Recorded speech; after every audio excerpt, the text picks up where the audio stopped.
how did we get to this position? We talk about there being an abundance of food. Where does that abundance come from? You've likely heard of a huge amount of food waste that we generate in the Western world. It's been estimated that over half of the food that we produce never actually gets consumed by people. So it's not like this little fraction of food that's being wasted. Over half the food that we produce, people don't eat.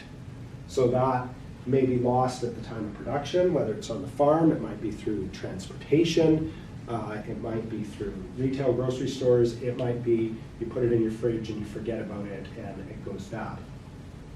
In North America, this works out to about 185 kilograms per person per year that gets wasted. If we take that figure and we look at the population of Nanaimo and assign it a dollar value, if we just look at the weight in Nanaimo, 14 million kilograms every year just in Nanaimo gets wasted. Dollar value on this is about $87 million just in Nanaimo. So if a food bank is out talking about scarcity, they're obviously not looking at the food waste that is sitting there in their community.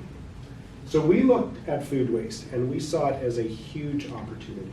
An opportunity for us to go out and actually access that food and make it available to our community. And the way we do that is we provide 7-day-a-week pickup to local grocery stores for all of the food that they are throwing out. So the good food, the bad food, if it's food, we accept it. So our trucks are on the road 7 days a week and they're picking up this massive amount of food out there. So what are the results? This here shows the amount of food in terms of dollar value that we sourced and distributed each year. What we do is we weigh all the food coming in and then we assign it a dollar value that we get from Food Banks Canada, which currently is at $5.70 per kilogram. Notable points here, 2012 was the year that we started our food recovery program. So looking at 2011, that sort of as a base, without running a food recovery program, we source and distribute about $800,000 worth of food a year. That's pretty good, that's a lot of food. But when you've got all these hungry people, you can blow through $800,000 worth of food pretty quick. If you look 2019, our biggest year yet at $4.6 million worth of food. So some pretty good results. What does that actually mean though for people in our community? It means that every month over 3,000 people have access to their choice of food through 13 weekly depots that we operate throughout Nanaimo. So we're trying to make the food accessible. We've got it, but we've actually got to get it into the hands of people.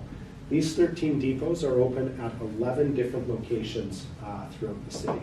So typically the way food banks operate is they collect a bunch of food, they bring it to one central location, and then everyone in the city has to come to that location. We realize that Nanaimo is really spread out, so we want to have depots throughout the city. So we've spread them out geographically, but we've also spread them out throughout the week and at different times of the day. So 6 days a week we have depots. We have depots that are open in mornings, afternoons, and into the evening. When people come to the food bank, they actually get to choose the food that they go home with. So rather than being handed a bag of food and we say, hey, I hope you like it, people get to pick what is most appropriate for them. And in most cases, we are able to offer people virtually unlimited produce and bread 6 days a week at our depots. So there's lots of food. We just need to actually connect it with the people. So this is the way that we do it.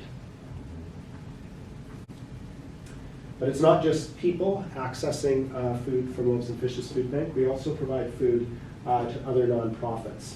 In 2018, we supplied $510,000 worth of food to over 80 other nonprofits in our community.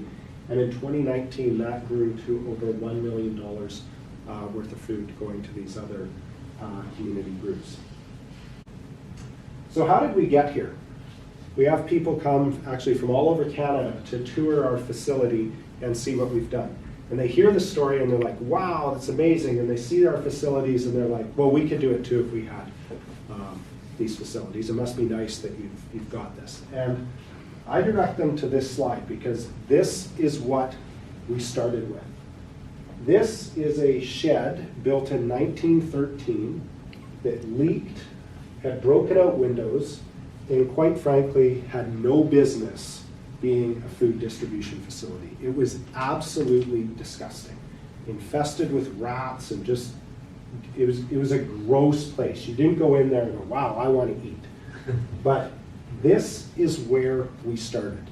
This is what we started from, and from here we were able to grow. So in October of 2012, the city of Nanaimo gave us $65,000 to buy our first refrigerated truck. This truck, we paid over $90,000 for. How did we pay for $90,000 when the city of Nanaimo graciously gave us $65,000? We weren't spending $10,000 a month on milk. We were able to do it. Now, in terms of innovation and leadership, these are the hard decisions that need to be made. You need to be courageous and you need to take risks.